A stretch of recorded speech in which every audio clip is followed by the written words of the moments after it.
আসসালামু আলাইকুম প্রিয় শিক্ষার্থীরা, আশা করছি তোমরা ভালো আছো। কিছুক্ষণ আগে আমরা দেখেছি যে যমুনা টেলিভিশনে বরাত দিয়ে যে নিউজটি প্রচারিত হয়েছিল যে সম্পূর্ণ নতুন কারিকুলামটি স্থগিত করা হয়েছে। আসলে কথাটি ঠিক নয়। জাগো নিউজ 24-এ আমরা একটু আগেই দেখেছি যে আসলে এনসিটিবির যিনি চেয়ারম্যান উনি নিশ্চিত করেছেন যে আসলে নতুন কারিকুলাম নয়, কর্মশালা স্থগিত হয়েছে।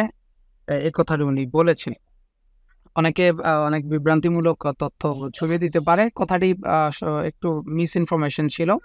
তবে আমরা এই ব্যাপারে একটা বিস্তারিত এখন আলোচনা করতে পারি। বিকজ আমাদের কাছে কিছু ইনফরমেশন আছে যে আসলে আদৌ অনেকের মনে যে সকল প্রশ্নগুলো জাগছে যে নতুন যে কারিকুলাম সেটা পরিবর্তন হবে কিনা এবং হলে আসলে কেমন হবে। তো আমরা একটা ইনফরমেশনে চলে যাই। সেটা এই যে নতুন কারিকুলাম স্থগিত করা হয়েছে বলে যে খবরটা বিভিন্ন গণমাধ্যম প্রচার করা হচ্ছে তা আসলে সত্য নয় বলে জানিয়েছেন জাতীয় শিক্ষাক্রম ও পাঠ্যপুস্তক বোর্ডের এনসিটিবির যিনি চেয়ারম্যান আছেন অধ্যাপক মোহাম্মদ ফরহাদুল ইসলাম। তো উনি জাগো নিউজ কে এই কিছুক্ষণ আগেই দুপুরবেলা অর্থাৎ শনিবার 10 আগস্ট উনি এই তথ্যটি জানিয়েছেন। অধ্যাপক ফরহাদুল ইসলাম বলেন, একটি বেসরকারি টেলিভিশন থেকে আমাকে ফোন করা হয়েছিল। আমি তাকে জানিয়েছিলাম যে নতুন কারিকুলাম নিয়ে বগুড়ায় একটি কর্মশালা আছে, সেটি আমরা স্থগিত করেছি। কিছুক্ষণ পর উনি দেখেছেন যে আসলে প্রচার করা হচ্ছে বিভিন্ন টেলিভিশনের মাধ্যমে সেই যে তথ্যটি যে নতুন কারিকুলাম স্থগিত করা হয়েছে সেই তথ্যটা আসলে সঠিক না, এটা একটা ভুল তথ্য। এনসিটিভি চেয়ারম্যান উনি বলেছেন যে নতুন কারিকুলাম স্থগিত করা হয়নি, এটি করার এখতিয়ার আসলে এনসিটিভি নেই। বর্তমান পরিস্থিতি বিবেচনায় বগুড়ার আমাদের একটি প্রশিক্ষণ কর্মশালা হওয়ার কথা ছিল, সেটি স্থগিত করা হয়েছে। নতুন কারিকুলাম স্থগিতের বিষয়ে সিদ্ধান্ত নিতে পারে কেবল সরকার, এনসিটিভি আসলে এটা করতে পারে না। এনারা এটা করার এখতিয়ার রাখেন না। মূলত যে মন্ত্রণালয় থেকে বিভিন্ন যারা এক্সপার্টিস রয়েছেন ওনাদের গবেষণার মাধ্যমে মূলত যে এটার একটা সংস্কার করা সম্ভব। তবে যে কর্মশালা স্থগিত করা হয়েছে সেটি শিক্ষকদের প্রশিক্ষণ ছিল কিনা জানতে চাইলে অধ্যাপক ফরহাদুল ইসলাম বলেন, কর্মশালাটি মূলত নতুন কারিকুলামের যে বই লেখা, সম্পাদনা সহ বিভিন্ন বিষয়ের উপর হওয়ার কথা ছিল, সেটি ওনারা আসলে স্থগিত করেছেন। বাট আমি আরো কিছু ইনফরমেশন পেয়েছি আমাদের দৈনিক পত্রিকাগুলো থেকে, সেগুলো শেয়ার করতে পারে যে আসলে আমরা আদৌ আজ করতে পারি কিনা যে নতুন যে এই কারিকুলাম আমাদের 2024 সালের 2023 সম্ভবত সো সেটা করা হয়েছিল, প্রণয়ন করা হয়েছিল এবং প্রচলিত হয়েছিল, সেটা আসলে পরিবর্তন হবে কিনা এবং আমরা কি আবারও সৃজনশীল পদ্ধতিতে চলে যাব কিনা। সমকালের একটা রিপোর্ট, সেটা 8 আগস্টে প্রকাশ করা হয়েছে। প্রজ্ঞাপন জারি করে নতুন শিক্ষাক্রম বাতিল ও পাঠ্য বিষয়ের ব্যাপক সংশোধন করা সহ শিক্ষাক্ষেত্রে সংস্কারে শিক্ষা মন্ত্রণালয়ের কাছে 9 দফা প্রস্তাব জানিয়েছে শিক্ষক কর্মচারী ঐক্যজোট। এই যে শিক্ষক কর্মচারী ঐক্যজোট, তারা 9টা দাবি দিয়েছে যে নতুন শিক্ষাক্রম বাতিল করতে হবে এই সংক্রান্ত, এগুলো সহ আরো 8টা। সো এই বৃহস্পতিবার মন্ত্রণালয়ের সচিব বরাবর ওনারা এই প্রস্তাবটি করেছেন। সংগঠনটির অন্যান্য প্রস্তাবগুলোর মধ্যে খুব ইম্পর্টেন্ট একটা বিষয়, সেটা নতুন শিক্ষাক্রমের জন্য রচিত পাঠ্যপুস্তক সংশোধন করে সৃজনশীল প্রশ্ন পদ্ধতির যে কাঠামোগত যে প্রশ্ন পদ্ধতি আমরা পড়াশোনা করে এসেছি সৃজনশীলে, যদি এখনো আমরা পড়াশোনা করছি, তো এই যে সৃজনশীল প্রশ্ন পদ্ধতির উপযোগী পাঠ্যপুস্তক দ্রুততম সময়ের মধ্যে প্রণয়ন করা। হ্যাঁ, পরবর্তীতে আরেকটা ওনাদের দাবি রয়েছে, সেটা আমাদের জানার প্রয়োজন নাই।